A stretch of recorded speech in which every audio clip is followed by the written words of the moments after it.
Hey, what's up, Roxstars? It's Rox coming to you today with the review for Reasonable Doubt, Season 3, Episode 3. So let's get to it, shall we? I say I'm gonna take some time off, y'all. All the cashiers, they was like, somebody stole her truck. It's like you can hear it all throughout the store. This Rox coming to you today with the review for Love and Marriage Detroit, Love and Marriage Huntsville, our book 4, Real Housewives of Atlanta. Let's get to it, shall we?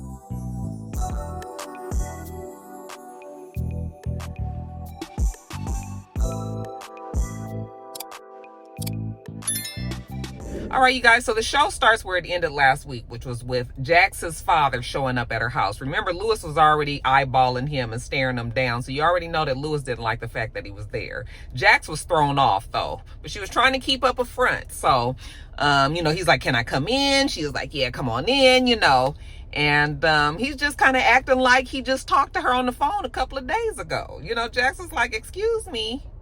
You can't just come in here talking to me. You haven't been around in 8 years, okay? Last I knew, you was my drug-addicted father. Now you think you're just supposed to come in here and talk to me like with small talk? I don't think so. He says, first of all, Jax, I've been clean for about 5 years, okay? And then he goes on to tell her how, he wants to make amends with her. He's trying to fix the relationship. But you know what got on my nerves is when that father said he'd been talking to the mother. When she asked him, did my mom know that you're here? I was like, girl, why wouldn't your mom know? Because your mom is old meddling. Your mom, I don't like her mother. I don't really like Jax's family. I've come to realize, like, a lot of the people I don't really like, okay? Her mom is definitely one of them. I think that woman is passive aggressive and she just does what she wants selfishly without really thinking about Jax. But we'll talk more about the mama later. Anyway, the father's telling her that he got a job, he's gonna be working at a gig, for the next few months, and he's staying downtown, and he wants to try to rectify and, resolve this relationship, get back on the good foot with her. And she's not really feeling it. As a matter of fact, Lewis tells him that it's time for him to go. He said what he had to say. Jax heard it, and now it's time for him to go. So he leaves out, and then right when he's about to leave, Jax stops him, and she was like, Dad, listen, next time you think about coming here to talk to me, don't do it. Okay, hangs and throws and closes the door in the man's face. Okay. Then she acts like nothing happened. Lewis was like, hey, Jax, are you okay? And she was just like, I'm fine. He is not about to ruin my day. We still going to breakfast. Okay, let me go get my stuff and we going. But of course she goes in the room and she can't hardly breathe. I was like, Lord, is Jax about to start having panic attacks again? No, probably not. Y'all know that father, though. I told y'all he play a shiftless nigga really well. So we better strap on in, because I kind of have a feeling that dad is going to be on that same BS. Now, at the office, the partners are asking about the case. For whatever reason, I'm not sure why these partners feel like they need to be questioning Jax so much. Maybe it's just the fact that they're feeling threatened by Jax's brilliance as the lawyer, as a partner. That's the thing about it. Like, I don't understand. Like, why are you guys second guessing this woman? You thought enough of her to make her a partner. So why all of a sudden is this, but okay. You guys had told me that the judge had granted bail, and actually that Azie was leaving the jail last episode when he signed that paperwork and left. I thought he was signing an autograph, but actually, well, he probably was, but he also was getting out of jail at that time. So yeah, he's home, even though it wasn't quite that easy. They had to ask, they had to really fight for the fact that he was not a flight risk. He wasn't a threat to society, any of that stuff. They're asking for $2 million bail, but you know what? They upped it to $5 million because, it needs to reflect the severity of the crime. So they finally got him out, right? Then they realized that Azie, even though he was out, he still had to deal with the paps, and the paps was all in his face. You know how they can be, and that can be frustrating for him. So he ended up assaulting one of the paparazzis. So then Jax and Thomas, they go to talk to the judge, and Thomas is just like, listen, every time the man gets outside, he's in trouble, he's assaulted, people are all in his face. Like, of course he's going to push back at some point. So the judge was just like, oh, so since he's outside and having a problem, then let's put his ass on house arrest. That way he don't have a problem anymore, So yeah, not Thomas's best time, not his best work, but at least the man is not in jail. So he's on house arrest, but for whatever reason, the nigga still can't understand what house arrest is. So he in and out the house. He done went to the community center, but it's still in the subdivision. But listen, when we say house arrest, We mean to keep your motherfucking ass in the house. And this is the last straw. Otherwise, we're going to revoke the bail, and that's going to be that. And Jax is clear that the prosecution actually would rather have Azie out because they know that he's kind of like a hot button and that all they got to do is get a trigger on him and he's probably going to act out. So the prosecution probably would like for him to actually be out. But so house arrest is probably going to be the best for Azie right now. So Jax is just updating the partners on what's going on. And, the partners tell her that they want to be more looped into this case. And she was like, excuse me? Like, why? I mean, this is a big case. And usually when I'm working on a big case like this, I don't feel like I need to be turning around and telling you guys something every 5 minutes. Like, don't micromanage me. Okay? Hell, Jax is not just a lawyer at the office. She's a partner. Her name is on the building. Okay? Lest she remind you. So, yeah, please give her a little space. I don't know what exactly is going on here, but we did find out last season they were trying to get around Jax. They tried to do it with Corey. It didn't work. So now it's looking like they're trying to do it with Thomas. I'm thinking to myself, Jax, girl, you need to watch your back. All right? Because I don't think I trust anybody at this point. Well, I do trust Jax's team. And, Daniel's telling Jax that you got a loose cannon here. Daniel is over there watching Azie because Jax sent him over there. The sister is over there watching as well. But Jax just needs somebody from her camp, somebody that she trusts with eyes on this boy. Because Azie has been posting on social media. He has been just acting a fool and posting all kind of crazy stuff. And, of course, everybody is watching, and let's not forget that the man has been he's been accused of murder. So it doesn't really make sense for you to be online and putting this kind of shit out there when you already are being suspected of killing somebody. The sister, I think her name is Christine. Did I put her name down? It wasn't Alex, so I had that wrong last week. I was thinking that the sister's name was Alex. Remember when I was like, she was like, why is everybody talking about killing somebody?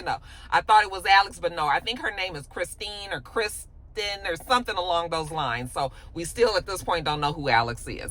But when Daniel goes over there, the sister, she's a cute little girl. I can already tell that Daniel's gonna like this girl. All right, I knew it the minute that we saw her because we know that Daniel, he's with the swirl. Okay, so he gets there. Azie is in the background. You see him here dancing to Thong Song. All right, letting off a little steam, if you will. Except he looks crazy. But the sister is like, listen, let him do that because that's better than what else he could be doing, So we just let him, get the steam off that way. And I guess, Daniel's watching.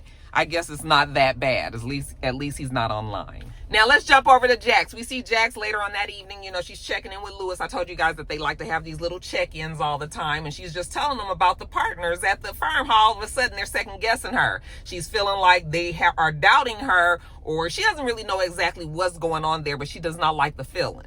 Anybody that's been at a job that tries to undermine you like this way, like there's so many triggers because I have been through this. I haven't worked in management in a long time, but back when I worked at Jenny Craig, man, I could tell you some stories. But in this case, Jax is just upset, like, I'm partner, and she does not like the fact that they're doing this. Lewis was like, listen, they may not have all the faith in you, but I do, okay? This nigga over here, he love you, he trust you, he know you can do it, Lewis and Jax, they're a cute little couple, I will admit. I do like the dynamic. But you know what I don't like? I don't like the storyline with the daughter, with the Tony, with the Hattie, with the Jaden, with the Lewis and his wayward dick. I'm so irritated about this storyline. So I'm telling you guys, I'm not going to like it at all. I think it's such an unnecessary storyline for a show that has such big things going on like this other case with Azie. I just hate it. I hate it so much with a passion. Okay? It's clear that storyline is still not going to go away. You know why? I'll tell you why. But let me tell you this part first. So we see Naima, and she's out with her girlfriends, okay? 2 white chicks, I'm thinking to myself, like, see, this is why sometimes kids need to be going to black schools. But I digress, child. Anyway, she's walking down the street with her friends, and, you can already tell that they don't really feel like she's part of the group. She just doesn't feel like she's part of that group. She's looking in the windows, and they're like, what, Naima? What are you doing? And she's like, oh, I'm just window shopping, like, And they were like, oh, that's so last whatever, like, look at this. And they show her this Prada purse, okay? And she was just like, yeah, I mean, that's nice, but nobody's window shopping for that. That's like $1 kajillion, you know? And they were like, oh, yes, it is. But, you know, what if we have some... Child, I didn't even know what them dumbass girls was about to ask her to do or try to get her to do or whatever. But I was just thinking to myself, like, I know how peer pressure works and all this, and even that was stupid. Like Naima, you know, from where she comes from and everything, you would think that this girl would have sense enough not to be trying to steal no fucking Prada purse as this black girl with these white chicks and some... I'm just like... But I mean, I do realize that teens will throw you a fucking loop and you will not be prepared. I mean, my kids never really was like that. Like they were pretty predictable in school. I knew how they would act, but there are times that they've said things to me or done things that I just was like, I cannot believe you said or did that. So it happens. But more times than not, I'm just like, Naima, I need this girl to be... I'm trying to have patience with her because she's young and she's been through some things her parents have gone through. Her mom is not around a lot. I get all that. You know, she's trying to find her way. Her father and her have a good relationship. You know, her brother's just gone. I get all that, you guys. I am trying to be patient with Naima, but I don't like the little girl so far, the way they write her. And this Tony storyline, this baby Jaden storyline. Anyway, while Jax is talking to Lewis, about, you know, what's going on at the office, she gets a call, okay? And it's from the police department. She's used to getting calls from them, you know, and they're like, hey, Jax. And she's like, okay, who is it this time? Well, it's your daughter. She got picked up, okay? And you already know why she got picked up. So, you know, Jax and Lewis, they jump up and they rush on down to the police station and they're pissed, understandably, all right? You know, Naima, what were you thinking? I was with my friends, you know, and, you know, they asked... And I just was like, maybe if Naima was a little younger, I would have understood it better. But, you know, I do have a friend. I had some friends in high school who were definitely stealing. And I can remember being around. I mean, I had one girlfriend. She used to steal perfume. She would wear big things with big sleeves like this. Well, bigger like this. And she would pick up the tester. And, honey, she would just drop the tester. And it would just go right in her sleeve. And we would go, you know, she'd make sure she had on something that cinched real tight at her belt, at her waist. And like all that shit would be all bloused in, all sitting in her blouse or something like that. And we would just walk out. I mean, I wouldn't steal, but I would be with my friend who did that pretty often. So I mean, I guess, you know. So anyway, Jax is pissed at her, like, why would you do this? You know, like, you know, especially knowing what Jax does and all this, knowing what she's been around, like maybe she would have more sense. You know, Lewis was like, you're a black woman in this jail. This is a problem. You know, she's all of that, you know. So Jax was like, either this is going to be an eye opener for you and you're never going to do it again, or you are going to be on a path of being a criminal for, you know, all this. So how we parents act, we react these kind of ways, all right? One little thing and we feel like the kid has just lost their mind. But you do realize that sometimes this is the way that it starts, you know? So you need to try to nip this shit. So Miss Naima, with your thieving ass, you're on punishment. Jax checks in with Daniel just to make sure he's good because, you know, shit just been going awry. And he tells her, you know, Azie's fine, you know, he just dancing over there as long as he's not online. That's all we worried about. Now let's jump over to Jax and her mom meeting. Okay, actually Jax and Lewis meet with the mom. And before they can even establish that they were meeting with the mom, the damn dad shows up. And I was just like... See, that's why I don't like her mother. Because I feel like she sabotages Jax sometimes, you know. So when Jax was like, I mean, why is he here? And the mom feels like she needs that, you know, Jax and him needs to speak. I don't think that that's something that the mother should determine.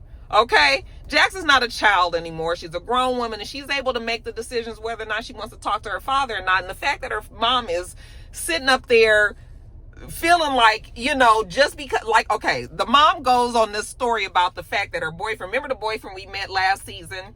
Okay, well, he done got wind of how this heifer really operate, and he done took his ass and moved to Colorado. Okay, and so the mom says, well, now that he's gone, you know, she started thinking back about the father and all the good times that they used to have, and, you know, the only problem was that he was an addict. But other than that, he's a pretty good guy. So she felt like she needed to stop trying to block Jax from going for the father and all. Ignoring the father or hating the father, and try to bridge this relationship. The problem with that is not your job. Okay? The relationship you had with this man as a husband and wife is not the relationship that Jax has with her father. Okay, so just because you feeling hot in the puss and feel like you can't get, to this woman, to this man the way you wanted to, and you reminiscing on the good times and all that, that's one thing. That is not something that you should put on your child. So I'm irritated with this whole thing. And I really am irritated with her mother. So, she's kind of going back and forth with the mom, and then her father just jumps in and he says, listen, I'm really proud of you. All the things that I'm sure a father would say about a woman like Jax, who is very successful and done well and, all that. So that shit don't mean nothing. She's proud of her damn self. Okay. Thanks to you, or no thanks to you, she's been able to do all these things. So, I'm not feeling all the warm and fuzzies that apparently her mom feels like she should have.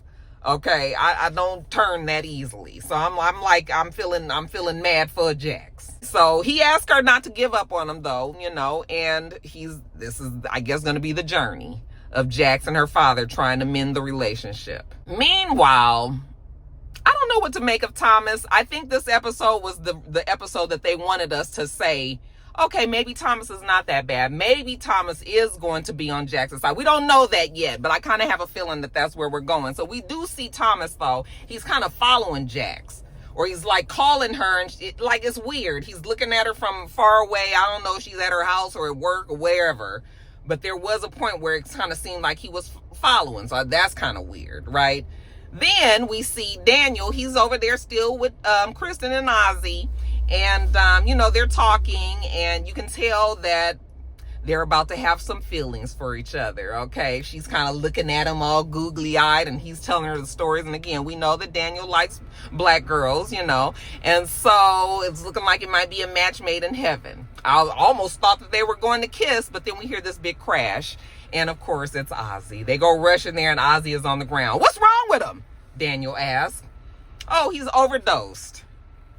She didn't say it that calmly, but she might as well. It didn't seem like it was that big of a deal. She goes and get the Narcan or whatever, Narcan, out the closet, and then she goes and pumps him up, and he finally wakes up, and, well, she saved the day.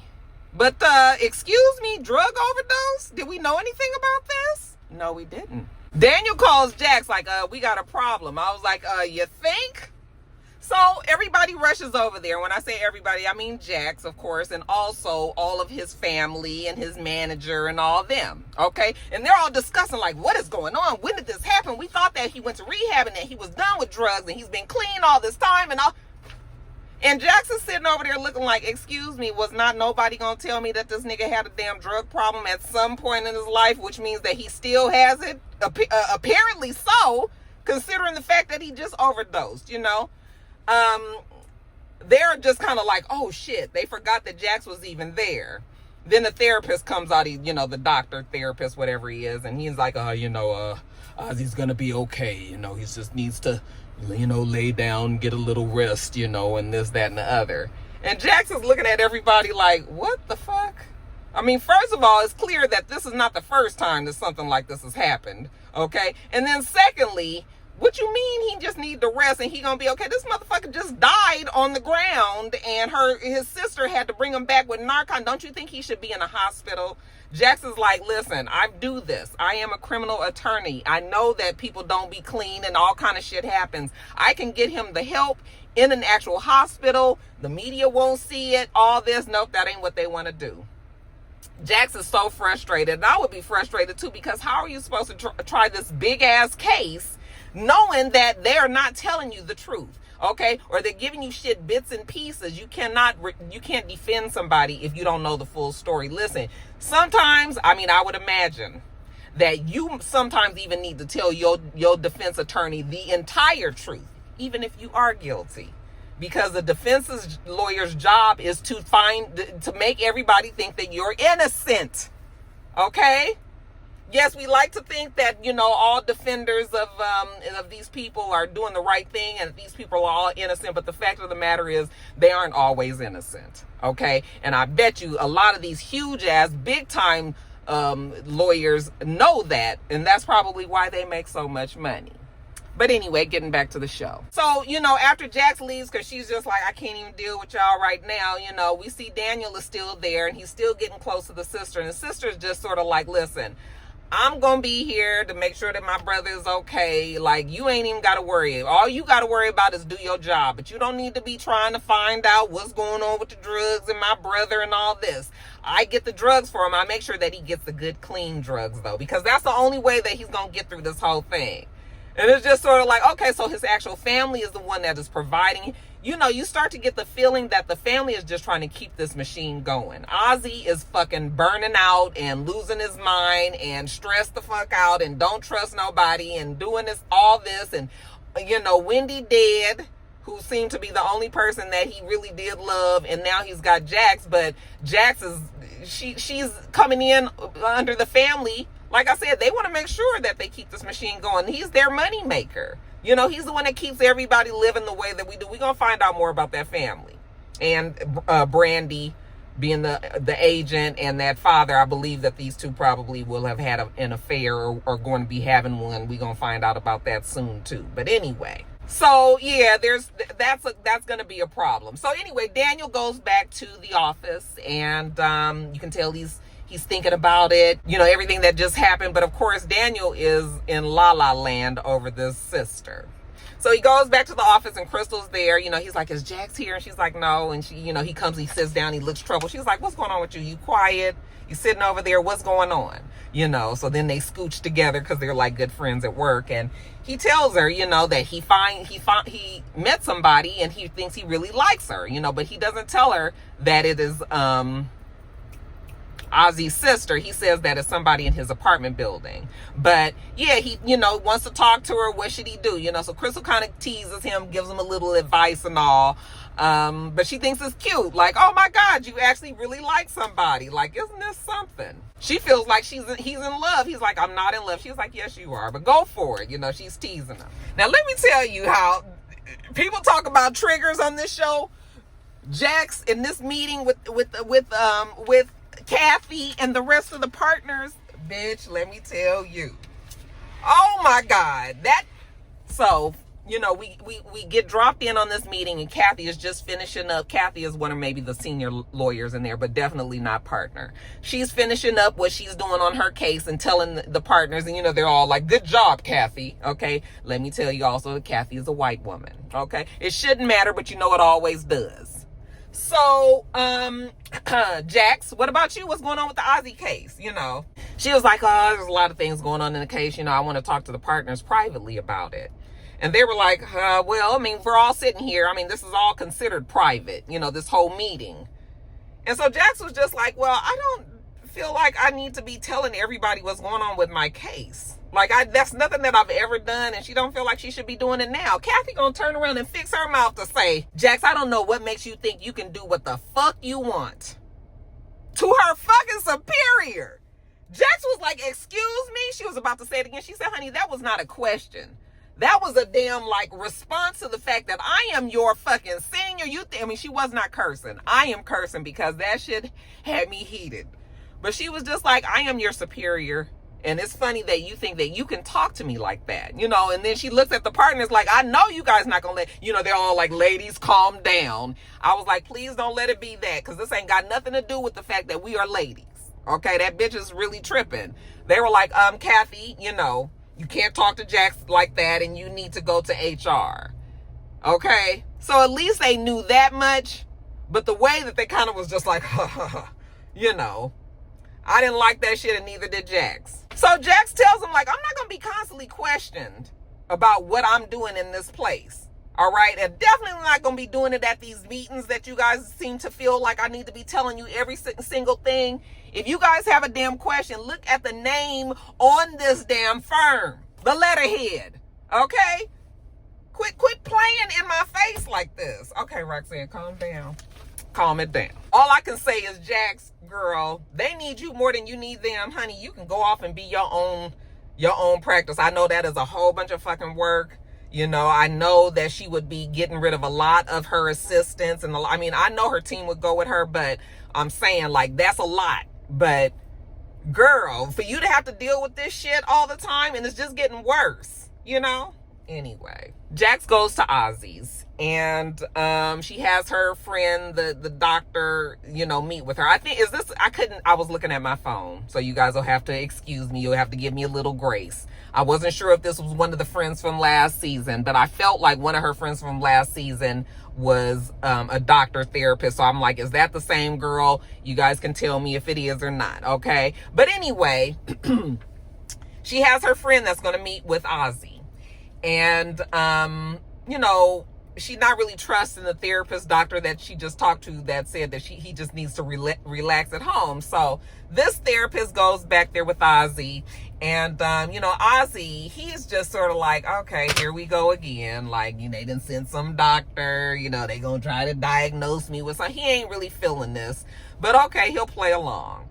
So he's talking to her, and, you know, he's kind of trying to charm her. You know, she's an old pro. She's not, you know, one of the doctors that his family has gotten for him. So she's not really playing along like that, you know, but she notices that he's trying to charm her, and she even tells him, like, you're trying to charm me. That shit is not going to work. Okay. So he finally talks to her, and he tells her, you know, he implies that he was sexually abused when he was younger, but he said it was consensual, so it's not like it was bad. You know, he wanted to do it with this woman, and the woman was an older lady and all this, you know, so he's in his mind has thought that because he enjoyed, you know, having sex. I mean, you have sexual pleasures, even as a child, you have sexual desires. You might not know about them. They can be awakened by somebody that's an adult, you know, and you can enjoy that. But then that also fucks you up in the head, because you know you shouldn't be doing this, but you're enjoying it. And there's this grown ass person who knows 100% better that they shouldn't be doing this. Okay. They fucking up the head of this 13-year-old. And, you know, so he's thinking that he's he probably thinks that he's to blame for it, or the reason for it, or, you know, the fact that he enjoyed it is so much that goes into the psychology of when you're talking to kids that have been abused by grown people. It's sad. You know, we find out that he started, you know, probably like a lot of people that started, you know, he said he wasn't always on drugs. He started with caffeine, you know, he needed to be up, and then that wasn't really working. So then he started taking uppers, and then he was up too much, and then he started taking downers, and then that's depressing. And then, you know, then you just move on, and these gateway drugs and all this, and next thing you know, he's on drugs, you know. Azie is dealing with a lot. And I keep saying that guy who's playing Azie, I think he's doing a great job. You almost can see his face contort with the way that he thinks and all that. I feel like he's doing really well. But anyways, you know, he finishes with the therapist, and then they come out, and, you know, he tells her thanks for coming, and Jax wants to just talk to the therapist, so he leaves. And the therapist tells Jax, like, hey, you know, he told me I can tell you what he told me, and I found out that he was sexually abused. You know, he was 13 years old by a woman that was over 30. It's gonna be that mama. It's gonna be that mama, or it's gonna be that agent. I sure hope it ain't Brandy, you know, because so far we haven't had a reason to not like her, but we got some reason not to like that mama. Okay, so I kind of feel like it might be her, even would be so fucking just crazy. Okay, but what do you guys think? Who do you think the girl is going to be? The woman is going to be? Now let's jump over to Lewis.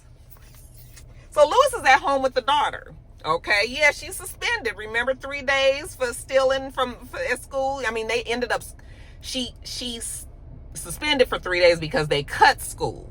And then, you know, she also got in trouble for getting arrested, or, I mean, getting picked up. They didn't arrest her. So Lewis was just like, girl, you ain't fixing to lay around this house all day, girl. We fixing to clean up this house. Don't think just because you off of school that, you know, you just gonna lay around. So he gets her up and about, okay? Later on, they're sitting around talking, and he's just trying to get a feel for, like, what's going on with you, Naima? Like, that's not even like you to get out there with them girls like that. And, you know, why are you cutting school and all this? And she was like, I didn't cut school. They had went to In-N-Out for her lunch, and then they just didn't never go back. So she had been at school, but they didn't go back. And then they were walking down the street, and then they saw the purse, and then they saw that, and they said all that, and he's just like, well, what's up with Hattie? Was that your girl? Oh, Hattie, let me tell you about Hattie. Do you know what she told me, Dad? She told me that you got her mom pregnant, and that the baby that she had, little baby Jaden, that was your baby, and that the baby died. And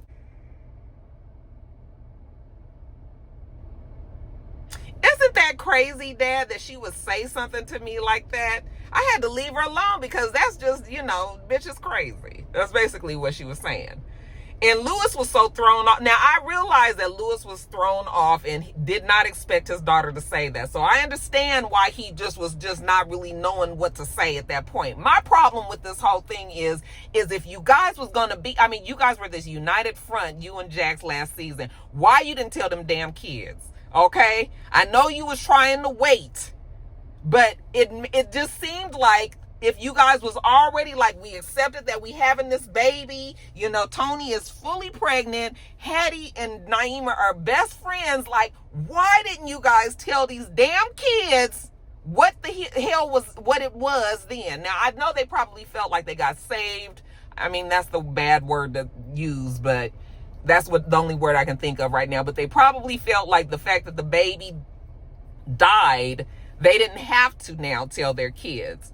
But the thing is, as crazy as Tony is and unpredictable that girl is, and then you got your daughter and her daughter best friends, you never thought that this would come up at all.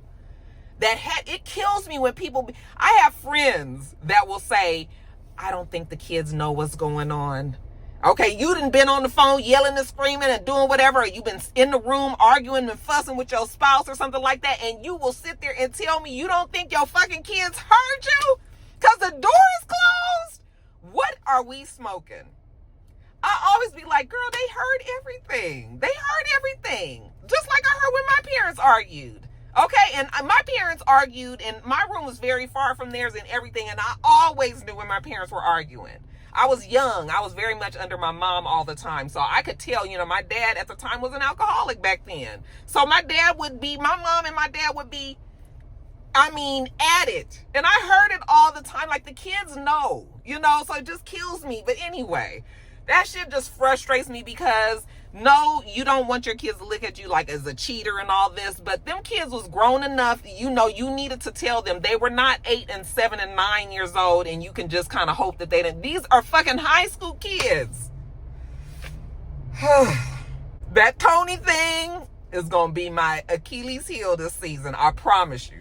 Now, let's jump back over to Thomas. So Thomas is talking to the partners, and this is where I was getting the sense when I was telling you guys that maybe Thomas is not going to be the bad guy that we expected, because them damn partners, they so slimy. Like, they, hey, let's talk. It's always kind of that feel. So, and I think that Thomas, now I know that he wants to be a partner, and he probably is not above doing some old fucked up shit to get there, but I think even Thomas is starting to realize that them partners ain't really right, because they asking him to do stuff, and he was like, listen, you guys are asking me to be a snitch? And they're like, oh, we don't like to use the word snitch or something along those lines. But I think that he still was ready to fight, but in the fair way, or like not being so much where he is just 100% going against Jax. First of all, he kind of likes Jax now. He's realizing that Jax is great in the job that she does, and he now he's not really sure if he needed to been going after, it feels like anyway, this is me just assuming, but this is how I've been feeling from watching this dialogue back and forth with him and the partners. They tell him that they want to know what she's doing and all this, they tried to get Corey to do it and all that. So yeah, I think Thomas is starting to feel used a little bit. He agrees with them, but he kind of got his good eye on them now. I have a feeling Thomas is not going to go out that way. So then we see Jax and Thomas talking, okay? And Jax is already frustrated about Kathy, even though the bitch been fired, okay? But still. Then she starts to tell Thomas how Azie overdosed. She says that it's our client, and Thomas realizes that Jax is actually taken to him, and that Jax is actually trusting him, and that Jax is actually pulling him in as part of her team, And I think that means something to Thomas. You know, she's telling him, like, you know, he's got an addiction, you know, the therapist wouldn't talk to him. You know, she's telling him everything that's been going on and stuff that she didn't even really tell the partners. And I think Thomas is realizing that, oh, maybe I should be kind of, you know, being cool with Jax, because Jax actually wants me to be a part of this now. And maybe them damn partners ain't really as trusting as he thought that they should be. This is still what I'm seeing. We ain't got confirmation of none of this yet. Thomas tells her, like, even when he was in law school, he was the older guy in law school, so he never fit in with the culture, which is like kind of his way of saying that he don't really fit in with these partners either. And so he kind of feels like him and Jax are kind of, you know, what is it? Kissing cousin. What is the word that I'm thinking of? But, you know, he's kind of feeling like maybe him and Jax is kind of a part of a team there.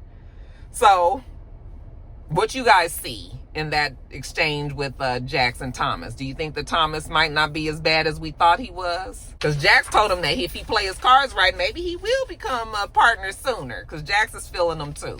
Now, we see Jax later on. She meets with the father, and she throws him a bone. Maybe she will try to get to know him again, but he gonna have to commit to doing this, okay? Because if he gonna be in and out and shit like this, we ain't got time for it. We ain't gonna deal with it, okay? If that's how you feeling, thank you for seeing me, and move on with your life and move on for good. Don't bring your ass back here. Okay? Are we clear? And the father was like, we clear. So, I mean, I guess. So she goes on home and she checks in with Lewis. You know, Lewis is out there on the patio. And you already know what Lewis is about to tell her. He tells Jax that Hattie told Naima about the baby.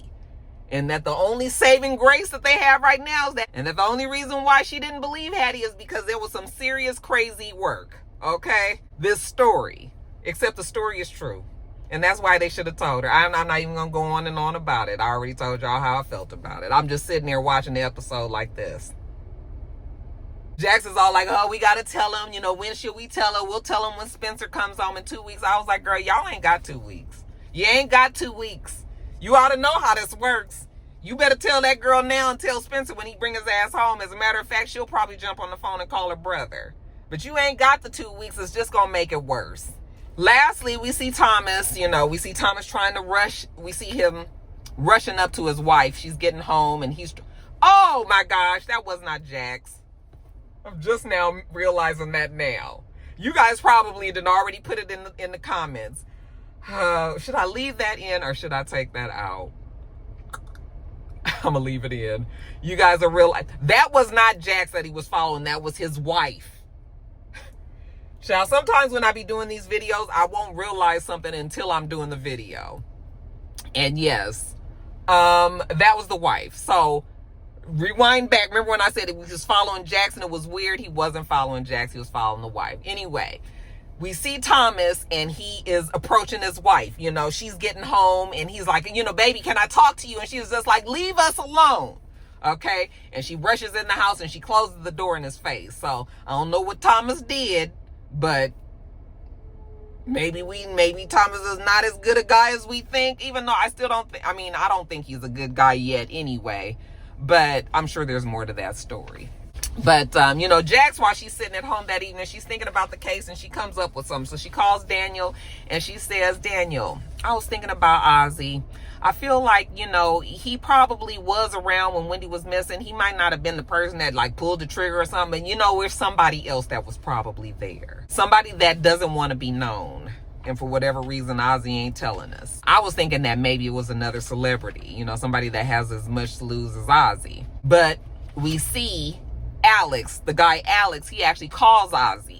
And Azie wants him to come forward. He was just like, I think it's time for, you know, to come forward. And the guy on the phone, Alex, was just like, excuse me? If I do that, that means I'm going to have to tell the whole truth. And I'm not doing that. You know, and Azie was just like, how could you do this to me? And he was just like, fuck your alibi. Because I guess Alex is the only one that can clear Azie at this point. And Alex is not doing that. He hangs up the phone. Pow, pow, gotcha.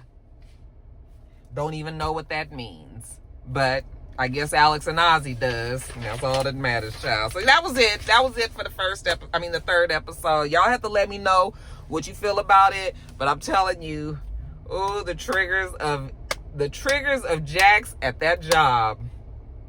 Ooh-wee. But anyway, what y'all thought about episode 3? All right, you guys, that is it. I'm gonna get off of here. Make sure you thumbs up the video, comment, subscribe to the channel if you haven't already. I'm Roxanne. The channel is itsrox, and everything else I do will be in the bottom bar. All right. So I hope that you have a wonderful, wonderful rest of your day, and I plan on doing the same. Till next time, Roxstars. Bye.